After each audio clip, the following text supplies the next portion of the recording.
So welcome everybody that's joined us. It's lovely to see some familiar names in the participant list for today's session.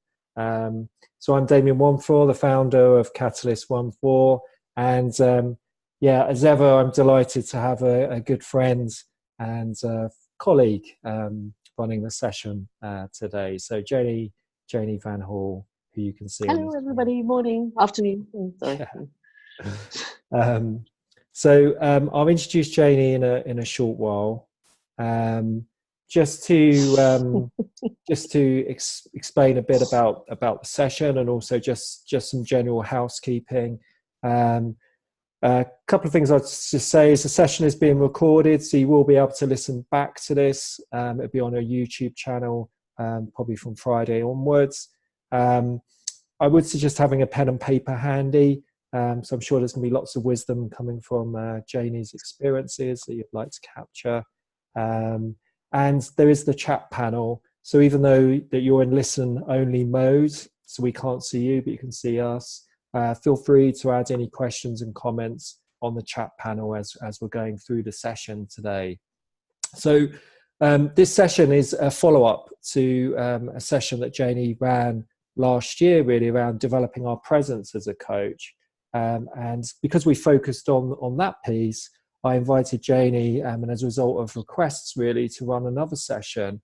And today will be a bit more pragmatic, actually. We're going to be hearing from Janey's experiences of working with specific clients. And so in that, you'll be able to ask questions and really sort of make sense of the work that she does in terms of what may be useful, to bring into your own practice of working with clients around this area. So really pleased to welcome Janey. So I've known and worked with Janey for a long time now. Following an acting career, Janey really became a specialist in voice and moved into, as well as continuing her work with the top drama schools, has worked globally with senior leaders across industry. And that's how I connected with her in terms of bringing her into the organization that I was working for to work with senior leaders around the whole piece of presence, impact, and gravitas. So really pleased to have you here, Janey. Thank you, Damien. Thank you for asking me again. It's always wonderful to be on the receiving end of your praise. It's probably quite rare as well. Increasingly so. Yeah. So, Janey, I thought as we're talking about presence today, I thought I would just start the session with a very quick grounding for everybody, just to get present and just really I can do with that. Good. And it's just clearly thinking about, the fact that we've all been doing our work this morning and we're arriving for this learning session. And so with that, I thought, let's just get present together. So I'm going to take us through a very short grounding exercise just for a couple of minutes. Really encourage you to participate in this. I appreciate you may be listening in from a public space. So the first thing I'm going to do is just invite you to adjust your posture. So you're embodying a posture that is sort of, I suppose, signifying being awake and upright and alert, and at the same time is comfortable. If you are able to do so, just allowing the eyes to close, just to take the attention inwards. If you're not, you can just gaze in the ground in front of you with a soft gaze. And let's just take a moment just to notice what's present for us. So, letting go of what's happened so far today, what are we really aware of? As we just take a moment to pause. It may be a thought or an impulse to act. It may be a feeling. We're not getting lost in a story of why we're feeling or thinking that way. We're just noticing what's here. It's like noticing that internal weather pattern, what's present for us right now. And then noticing the feet on the floor and that sense of contact with the ground. If we're sitting, we can notice the other contact points with the chair that we're sitting in. Really just becoming aware of this felt sense of the body sitting in this chair or the felt sense of the body standing, the weight of the body going in through these contact points to the chair and the ground. And then noticing the height of the body coming out of this space. And as we're noticing the height of the body, just see if we're holding any tension, as tightness in the body. So good places to check are the hands, the shoulders, the jaw, around the eyes, the forehead. And if we notice any tightness, just allowing that part of the body to relax and release. And then just feeling into the body and noticing where we experience our breathing most vividly. And we're just going to move our attention there at this anchor point in the body to see if it's possible for us to fully experience the in-breath as the air flows in and the out-breath as the air flows out the body.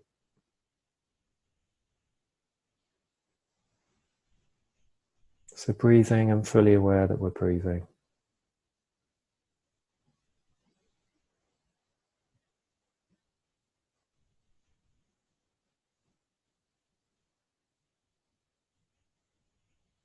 And we're not trying to clear the mind of thoughts. So if the mind is wandering and pulling us away from the breath, we're just learning to recognize when we are thinking.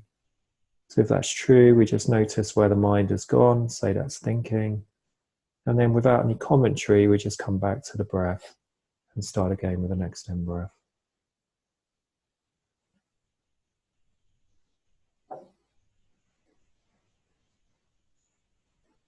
And then as a final part of this exercise, this grounding exercise, just setting an intention for the next 45 minutes in terms of, what's our intention for listening to this webinar today? What do we want to get from this webinar? Just asking ourselves this question from this more spacious awareness and just noticing what arises in the mind as a result of that question. What's our intention for being here?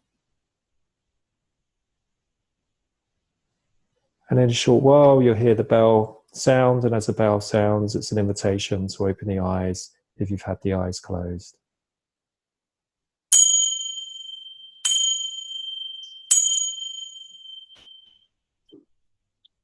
Okay. So I hope that's just helped everybody sort of arrive for the session. Janey, is there anything you'd like to say to the group before we start and I start to ask you a couple of questions about your work? No, thank you. No, there is something I'm reflecting on, but I think it'll probably come out in terms of the questions. So just start. So the topic was sort of coaching clients' presence. And obviously I've known you for a long time in terms of the work. You're right. On a one-to-one and group basis. So I thought it'd be useful today if perhaps we started with a client and you shared some experiences, like a bit of a case study around working with a client, and then sure. I can see what questions come from the group that they would like to ask. So as you're listening to Janey talk about this, I'd really sort of encourage you to just notice if there's anything that really sort of you want to ask questions more about in terms of the work that Janey was doing. So where would you like to start? Is there a client? Well, interestingly, actually, what I'd like to start with is what I was reflecting on before you asked the question, which is I've now been doing this work for about 20 years. And whether it was naivety, I don't know that it was naivety, actually. I think it was a truth that probably 20 years ago, there were, I want to say, some rules around creating presence. They were largely informed by an American research base. And they were very much about, a lot of the words were certainly associated with chief exec white guys. And there would have been a move towards perhaps accent reduction to make yourself sound really good, and using the body in a certain way to make yourself look really big and confident. And I've had both a client recently, but also something that I just want to share that happened to my daughter on Monday at an assessment centre for a graduate training scheme. And she had asked 3 times for the company to give her a dress code for this event. And they never responded with the dress code. So she was pretty anxious about, well, what am I supposed to wear? Which also was something that had figured in how to create presence. So we went down the middle, you know, a pair of black pants and a lemon silk top. And then she said she's making a presentation as part of her assessment day. And she said she was really sweaty. And she was aware of sweat patches under her arms. So she said she started to make the presentation with her elbows welded to her waist, trying not to move at all.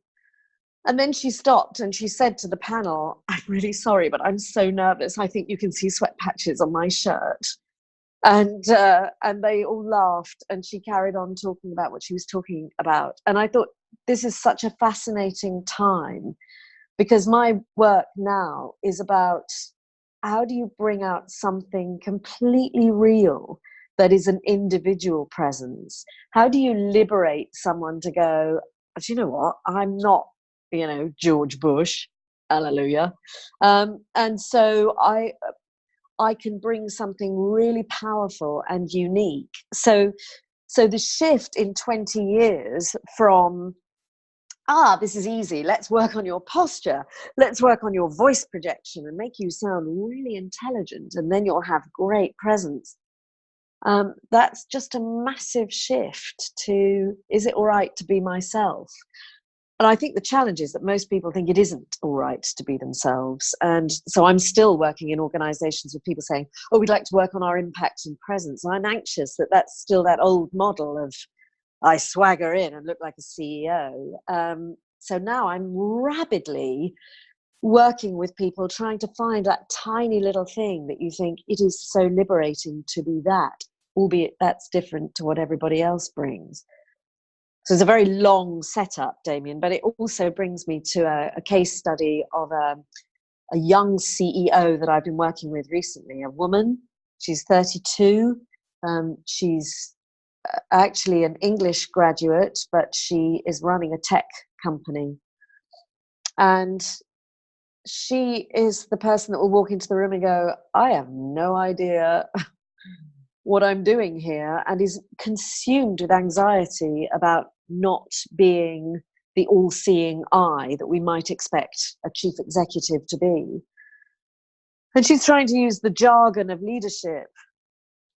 And I've been getting her to think about what's really unique about her. And so now she's using phrases like, I'm an explorer, I'm a problem solver, I've never really, I wouldn't ever say I've failed at anything, but I learn something new every time. You know, so trying to get her to language very differently, instead of apologizing for not being what the conformist view of a leader with presence might be.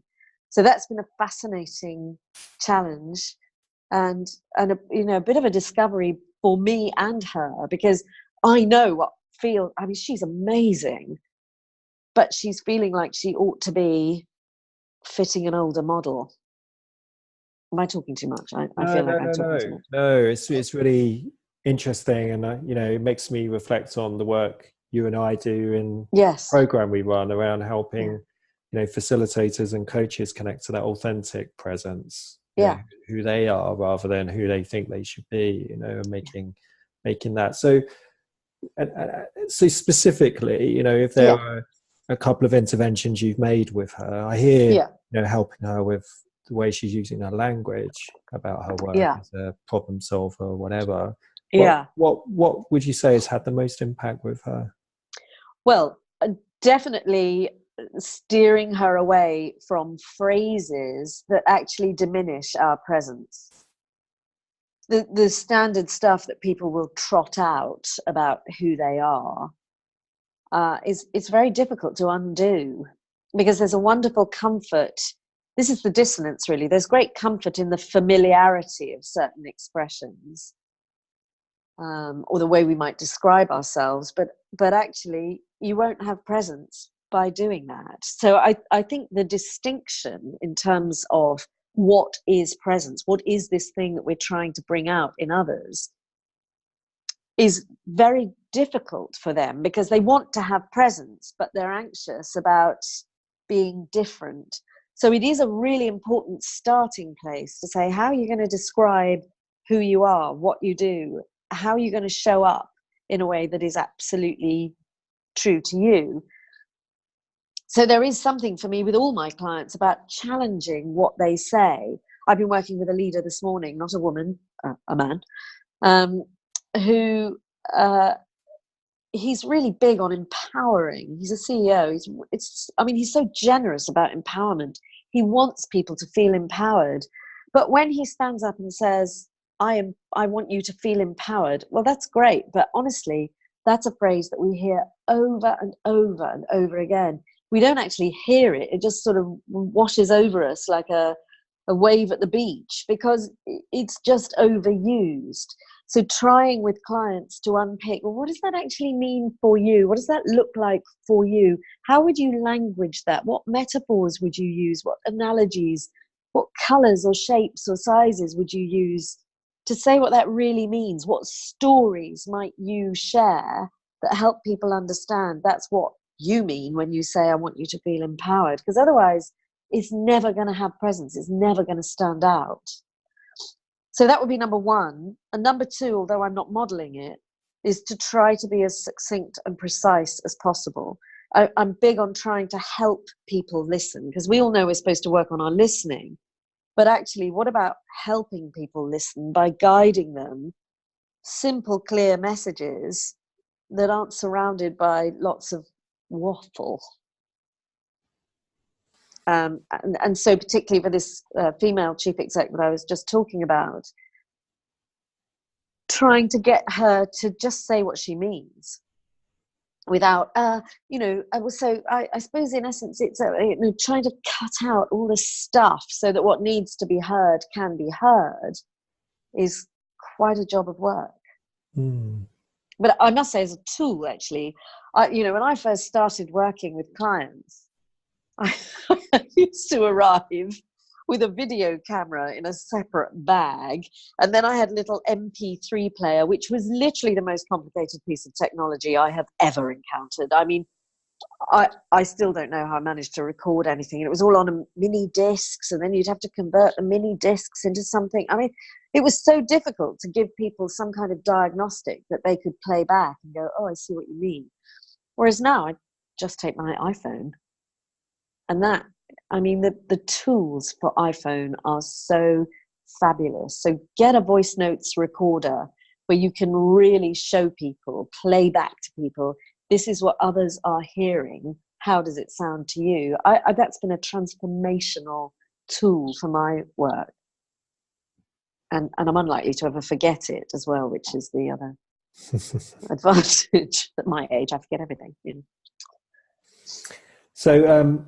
So as Janey and I are talking, if there are questions that are emerging for you as you're listening to what Janey's sharing so far, please feel free to add those to the chat panel, just so there's a sense of some interaction between Janey and the group as well, so we can make sure that we're delivering what you're looking for in this session. So will I be able to see them, Damien, or are you going to tell me? Yeah, I will tell you as they come up, okay, Janey. Thank you. I'll come up. So I'm hearing the piece around the authentic presence. I'm hearing the piece around, working with them around their message and how they bring their own sort of colours and flavours to that message with their own stories. I'm hearing the piece around helping the client be succinct, so it's easy for other people to listen. Yeah. What other lessons have you learned around what really enables somebody to have presence?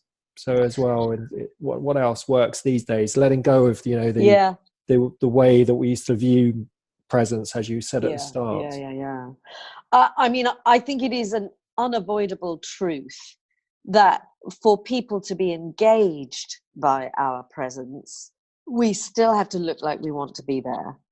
And to that end, I'm cautious because, you know, if your truth is that you are a very, let's say, shy, you know, slight person who likes to sit back and listen, that's only really going to have presence if it is very, very distinctively different from other people in the conversation or organization. And it is still possible to be lost by not being able to get our voice into a meeting, into a conversation, or you know, if you're making a presentation, for example, and you want to make an impact, you don't want the impact to be, oh my God, I felt so sorry for them, they looked so nervous, you know. So there are still some there are still some elements that remain consistent, it seems, over time. And I think these are almost to do with that kind of animal instinct for us, that, you know, we recognize size as being authority, and strong volume as being a voice that must be heard, and a, you know, deep voice as having gravitas. So I think there are still some of those things that will take a lot longer to change, if in fact they do change, because I think they speak so much to our very animal instincts. So I often find myself, in terms of presence, having to work on someone's projection of confidence, even though that might be a bit more mechanical, a bit more of a technique. I mean, you may not want to cartwheel across the room and throw yourself across the middle of the table to create an impact in a meeting, but, you know, as Sheryl Sandberg says, you got to lean in. You know, if you're sitting back in a meeting like this, it's a huge ask to suddenly lean forward and engage. So there's something about being present which still needs attention and still takes up a lot of my time in working with clients, because there's this automatic instinct in all of us to try and find ways of being comfortable. And if we're uncomfortable, and we want to feel comfortable, that tends to be, I'll make myself a bit smaller, you know, I'll see if I can find a position that feels a bit more comfortable, so I'll be shuffling around and fidgeting about. And actually that need to inspire confidence in others that often comes from presence means that physical awareness is still very important. So the grounding exercise you've just done, for example, is hugely enabling, because it reminds people to pay attention to their feet, to their tension, to the, you know, you've still got to be able to help clients with that, because that's the stuff that happens when they're under pressure that they actually lose consciousness of. I can see a couple of questions coming in, Jamie, that's why I'm hesitating. Let's just pick it up on Robert's first. So do you work on the client's emotional intelligence to help them improve their presence?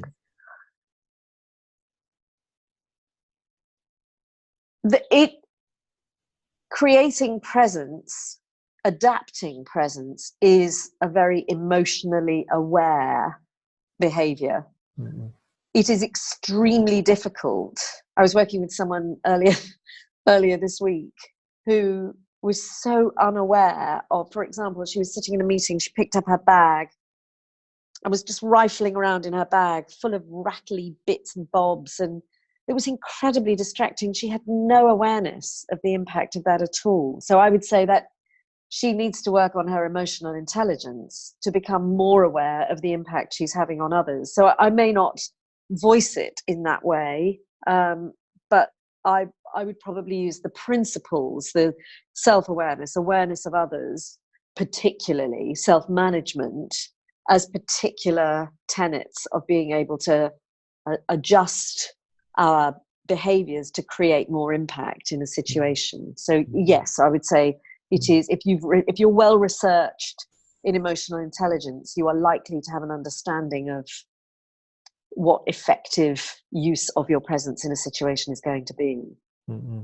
Yeah, and just by giving them that frame, you know, there's a structure in terms of what they're paying attention to in those situations. So I can see from Roz, we've got a question around leaning in as a woman. Yeah. Lean in feels inauthentic as a woman. Female confidence and presence is a quieter, a kinder presence. How do we raise the importance of this? I mean, this is really interesting for me, because I've been doing a lot of research in this area of late. So the sort of generalization, and it seems to be fairly true, of women being relational or more relational, And I particularly like, there's a great researcher in the States called Deborah Tannen, and she says women build rapport and men report. So I hope that over time, that recognition of the value of that balance increases. But late last year, I saw Mary Beard, the classicist, speak. And I was burning to ask her the question that, fortunately for me, somebody else asked her very early on, which is, do women still need to adapt and adjust to be heard?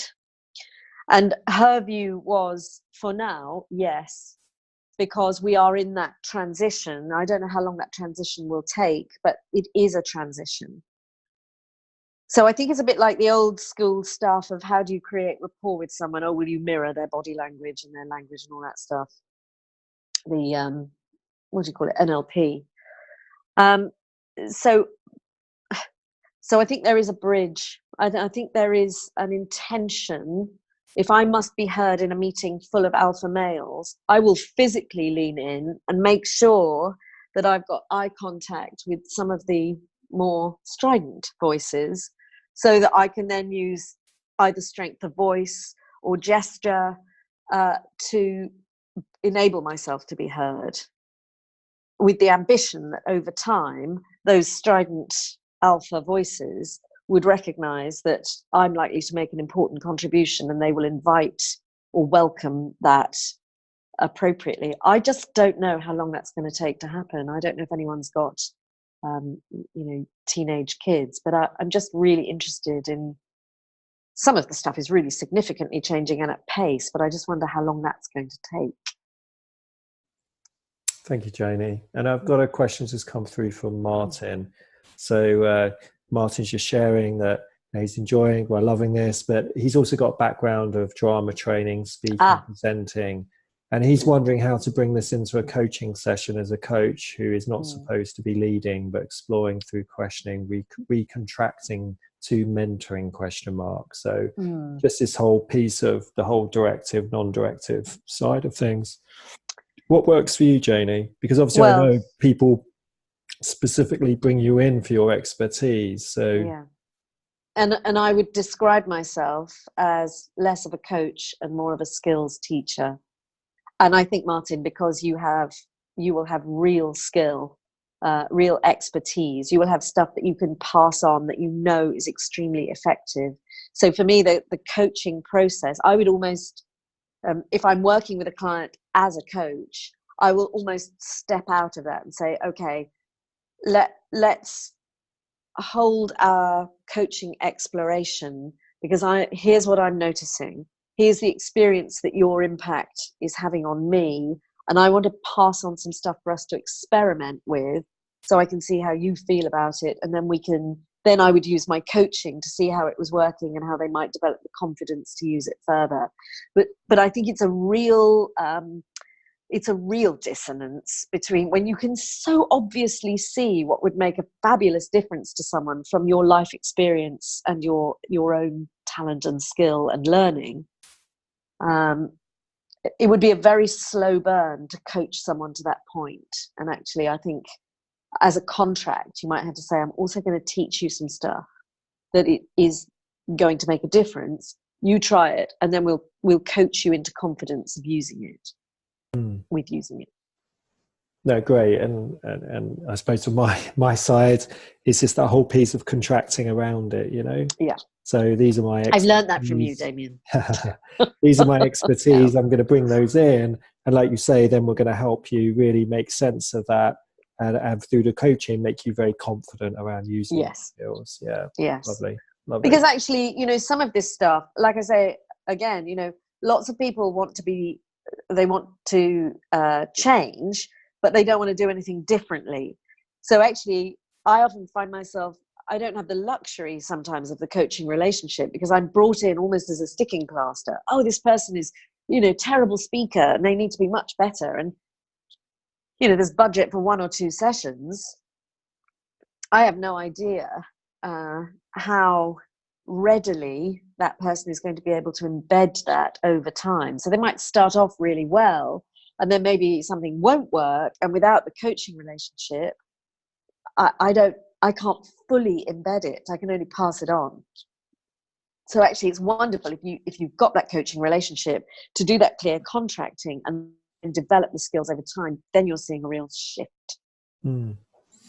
So I imagine, Janey, you know, in terms, you've mentioned confidence. So let's just take a couple of scenarios. So a client who perhaps has to do a large presentation, let's just use that. Have you got anybody that comes to mind that perhaps you could just again share some thoughts around the work you did? Yes. So, I mean, actually, I could come up with specifics, but this is something that I end up doing a lot of, and also incorporates, and I imagine this is true for some of people on the webinar, that it might be that that's about presenting for interview. So it might be not just, oh, I've got an update to deliver, or I've got to speak at a conference to 80 people or whatever, but actually some of the real high profile presentation stuff I've done lately has had the huge import of a career changing step up. And so there's an awful lot going on around that. And what I notice, of course, is that often it's the most pressurized situations are the ones in which people will say they are most intending to make an impact, or that it's really important that they have presence. And you know what it's like. Those are always the situations when the nerves hijack us, and then we go into this, how can I be comfortable mode. So I do a lot of work on building a toolkit for self-management in those pressured situations. And Martin, I'm sure you've got loads of these things up your sleeve, and I don't know about some of the others, but I would start really simply with, how do you manage yourself in the period leading up to this event that is causing you some anxiety? And that will be things like managing, no caffeine. It's amazing to me how anxious people will often have a coffee and a cigarette. I mean, fewer people smoking now, but as a way of calming themselves down. And actually what we're doing is pumping ourselves full of stimulants. So there needs to be some awareness about, how will I manage myself efficiently? You know, if we're nervous and we've got butterflies in our tummy, we tend not to want to eat, but actually that's going to make us feel faint and sick, and the energy will just drain afterwards. So, you know, I try and encourage people to eat a little protein so that the system has something light but supportive to work from. I'm not an expert in this area, but I've done enough reading to know, and enough personal experience to know that will help. The Journal of Sporting Psychology, years ago now, I mean, this is about 12 years ago, said that a brisk 2-minute walk was enough to restore your stress hormones back to normal. And so I always encourage someone to plan enough time so that they can literally pace out their adrenaline. And if a walk around the car park doesn't suit you, what can you do physically? I have people doing star jumps, or running on the spot, or roll up newspaper and bang it on their hands, or, as Damien will attest, I often get people to rub themselves vigorously from top to bottom as a way of trying to explode the adrenaline around the system so it doesn't sit in the muscles and make us really tense, because then that's going to restrict the voice.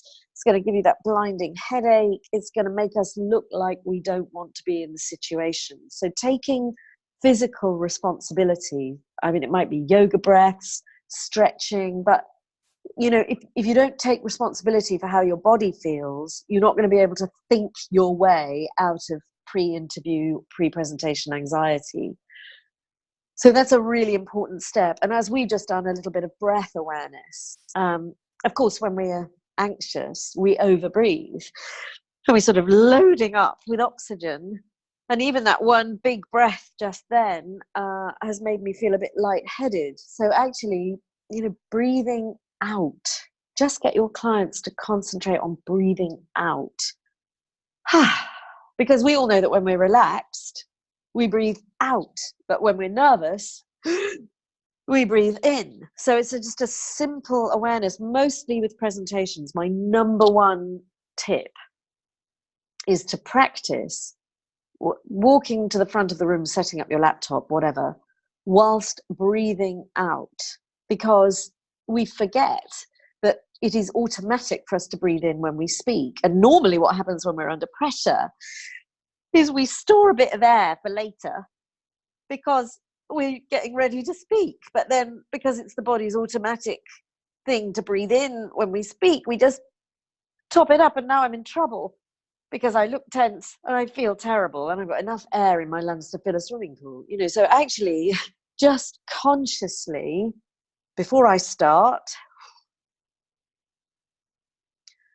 good morning, everyone, and welcome. And, I'm not saying they're not going to feel nervous, but they are very quickly going to regain control. So the breath piece is important.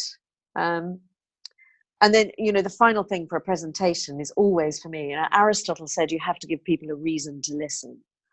So I always want people to be very, very clear about how they're going to hook people's attention at the beginning.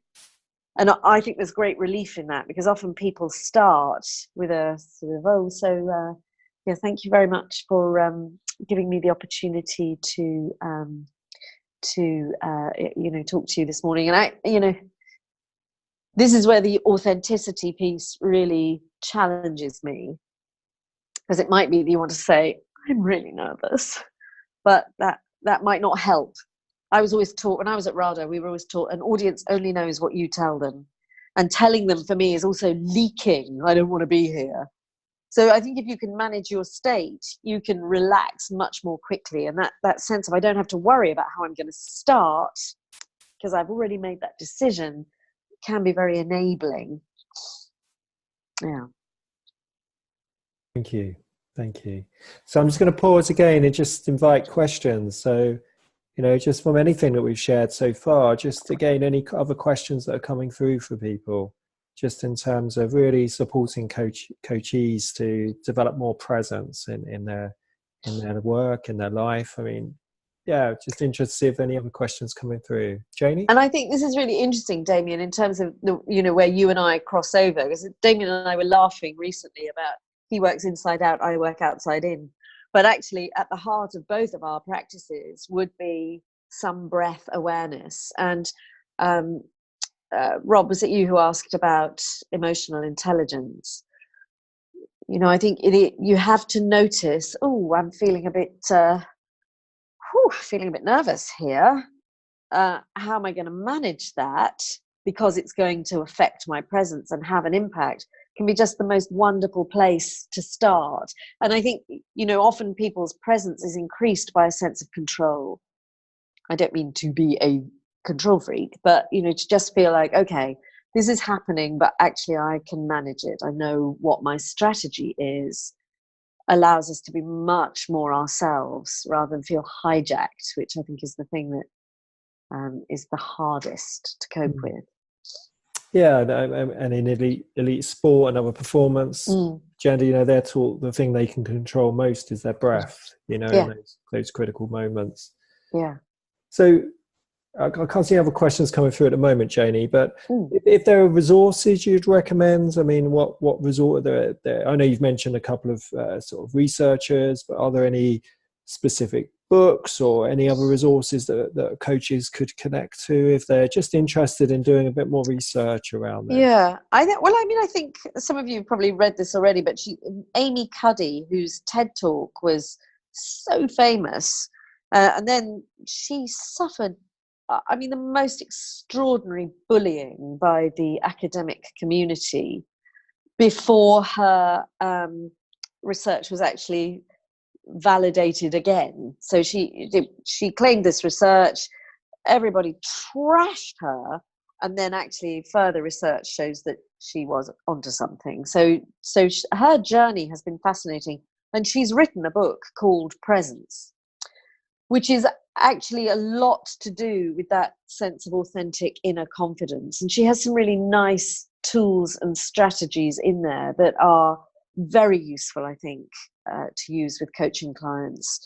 And and because she's so high profile, actually she's a very easy and engaging early watch on TED Talks. Patsy Rodenberg, who was one of my teachers, has also written a book called Presence, and she's a massively pragmatic, exercise-filled writer. She always takes some of her stuff is quite theatre-based, but it's a real balance of mindful practice and externalization of presence, so that both of those books are called Presence. I think particularly in this new world of authenticity, I think a lot of it's one of those things, because for me, I'm always slightly frustrated by the concept of reading resources around this field, because I find it hard to translate a lot of stuff from books. So I imagine that other people will have a similar experience. Maybe some will be able to do it. But actually, I think it's really interesting to look around now for role models that we think, oh God, you actually can be, you can use your own language, you can be yourself, you can relax into these environments, you can push the boundaries slightly. And I think that gives us confidence just to go, actually, I can test it. I can test being myself in these situations. And actually, it's probably going to have a positive effect. You've got to take a few risks sometimes. I think in terms of impact and presence, I would rather people were engaging with me because I had been myself, rather than this kind of, and now I will create presence. It's just, so there's an awful lot of stuff out there to experiment with that we can identify with and test for ourselves. And just because you mentioned it, Jen, I'm just curious, so who comes to mind for you? People out there that really represent this for you? Actually, I met recently at a party in December Margaret Hodge, the MP, who is a tour de force in terms of her influence. And I don't know if anybody watched her when she used to do select committees, challenging business leaders on their practices. And she's fierce. And I had no idea that she's about 4'9". She's absolutely tiny, but she has such power in her voice. And what I was interested by was how close she stood to me, because I'm 5'3", and I tend to keep my distance physically from people, because I sometimes feel a bit, everyone's taller than me. Do you know what I mean? I feel I need a bit of distance, otherwise I can feel towered above. She was here. I mean, she stood so close to me, and it was like standing by a radiator. I thought it was a really interesting choice, very surprising. She's in her 70s. She's tiny. She was unafraid and unapologetic. And actually, she said the thing that we need to learn to do is to say what we think instead of couching it in, politeness, really. So I mean, perhaps a slightly odd example, but I think she's absolutely wonderful. There's an amazing woman at McKinsey called Vivian Hunt, who's just incredible. What is it about her? Unafraid. Again, I think I've maybe just as an age in my life where I find that kind of fierce, unafraid, unapologetic. I'm going to say what I think, and we'll deal with the fallout afterwards. I just find that so inspirational in these times. But equally, I'm hugely drawn by humility. So, for example, watching Amy Cuddy go through this trajectory of academic ostracization. Was that a word? She was ostracized by the academic community. And I was very moved by how she just kept going. And I found that really powerful, because I think that must be, nowadays that things are so public, I think that must have been super tough, but she just never lost her grace. And actually, do you know what? I know it's an unpopular thing to say, and I know she's far from perfect, but you've got to admire Theresa May, because I just, that resilience to still stand up and speak when your voice is failing and your decisions are falling around your ears. and it's so public. I'm just very interested by the courage that people have to be exposed in that way publicly. I mean, some would say serve her right, and that's probably true. Mm-hmm. Okay, so moving on. Sorry. No. Just before there's more comments. Before everybody leaves. Yeah. What? Ridiculous. I just see Donald Trump. I love Donald Trump. He's so great. What presence? What impact? I don't. Oh, that's a joke. George is the staff free bit of supervision, I think. So I can see. I have a client where the public goal was to work on her impact and communicating with brevity. She came across as nervous. Yeah. She's at senior level, and it's going to hold her back to get into the next level.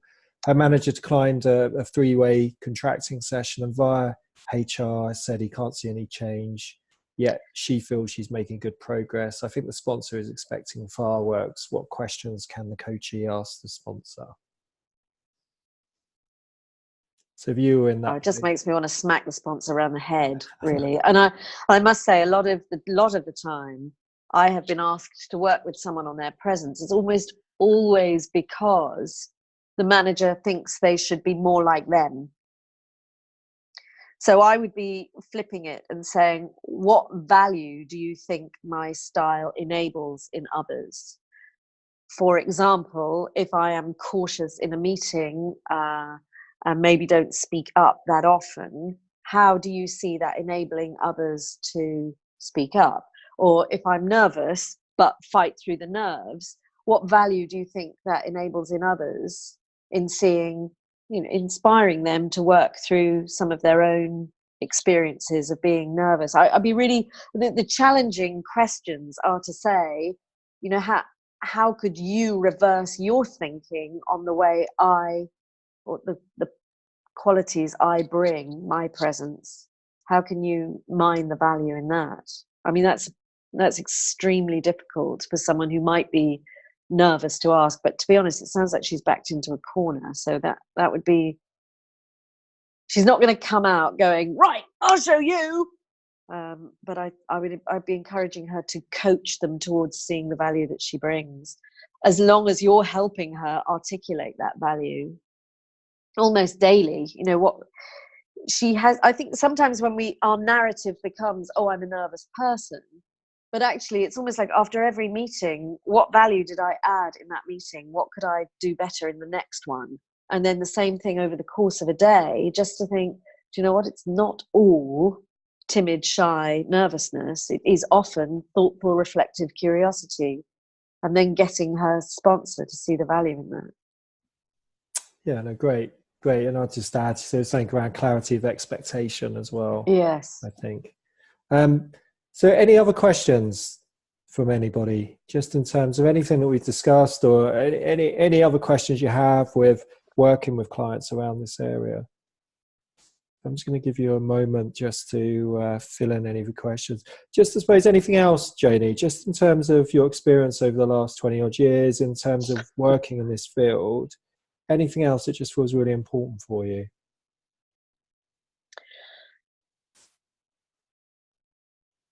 I think it takes me back to what I was saying at the beginning, really. It's trusting your own instinct to explore what might be interesting about a person's presence, rather than feeling like we should go in knowing what it is and be able to offer those answers. So I find myself actually preparing less and less.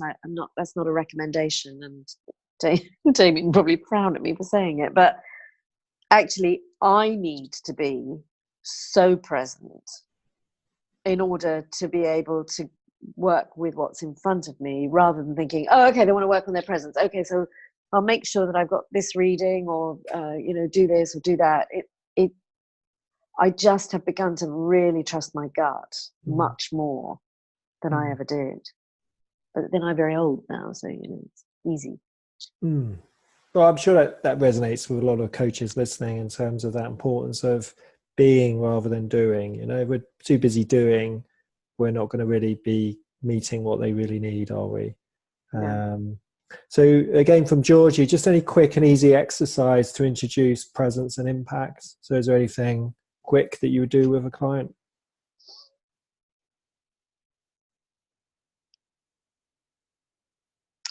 I think probably my favorite one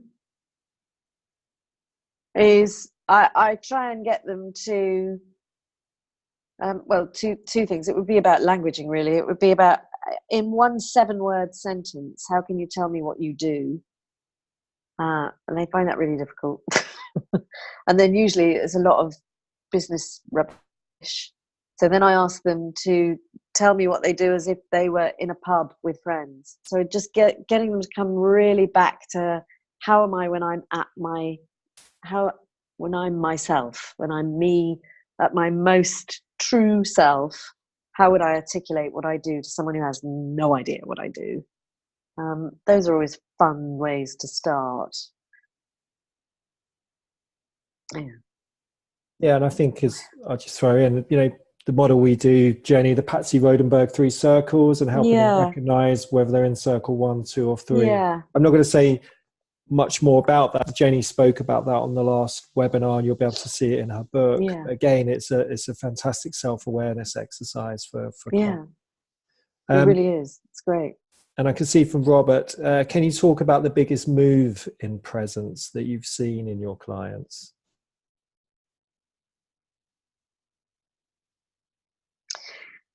I imagine you mean where they have made a fantastic transition from being one way to being another. And actually, I'm going to use the example of the client I was working with this morning. He's actually been a client of mine for about 15 years. He's the chief exec of an organization. For those of you that know Myers-Briggs, he's an ISTJ. He's an accountant by training. You get the picture. He had an ambition to be a world-class communicator. Well, for an ISTJ accountant, it was quite a leap, really. It would be great if he was communicating with other accountants. But I remember we were rehearsing, we were putting something together, and we were on Tottenham Court Road in the American church. I don't know if any of you have ever been there, but it's a huge space. And he was on the stage, and he's holding his notes like this, and he's reading a speech that he's prepared. And I just managed to get him to the point where he put it down and told a story about a leader that he'd worked for that inspired him. His body changed, his voice changed. I don't know if it's because we were in a church. It was such an incredible moment. And he, to this day, can describe that moment in detail. And he often says to me, that was one of the biggest moments of my working life. It was magic. It was a transition from thinking this is the only thing I can do to going, I can just do so, I can do so much more. I can inspire. I am my own resource. It was fabulous. It still makes me go, oh, it was so great. I wish I could do that every day, but it was magic. You see it. So last question, just from Sally. A couple of my coachees are good at being more present and clear in their written communication, but are on the back foot when in the moment communication rather than presenting. What could they be looking at? So perhaps I think from a coach's perspective, we need to try and understand what's behind the pressure to be perfect. I mean, at least, when you're writing, you can undo it, rethink it, recraft it. I'm always interested in the spotlight effect in psychology, that sense of everybody is looking at me with the same intensity that I'm aware of myself. And you know what it's like in meetings. The truth is they are not. They're on their phone, they're gazing out the window, they're wondering what to have for supper, blah, blah, blah. So I think number one is to help them understand that the pressure of I'm going to have to come up with the right thing right here, right now, is not a real thing. The second thing is we use this a lot in media training with presence, but actually is to be really clear about what are the one or two things that I would like to say, and to come to a place where you can say them. So someone asks you a question about, what shampoo did you use today, but you want to talk about your education policy for 2025, you know, in media training, we call it bridging. So you might say, oh, that's a great question. You know, I think I used something from a shea butter range this morning. I don't know, but actually, it's a bit of a learning path. You know, I'm always trying something new, and actually that brings me back to the point I would really like to make, which is about education. I mean, I know that's a bit cynical, but the thing is, if they've got really clear decisions about these are the points that I want to make no matter what, they will find a way to stumble towards them. But it's making sure that they don't feel the pressure to be perfect in the articulation of them that is absolutely key. Evidently, I would say to my daughter, you can still have sweaty armpits and be good at your job. So I can just see Martin sharing, I have a senior manager in fashion. Tricky, she shows up and dressed like she's draped in voile.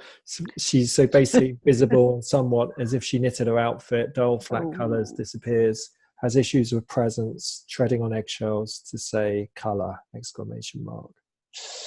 Have you videotaped her, I wonder, Martin, and just asked her about the impact that she sees?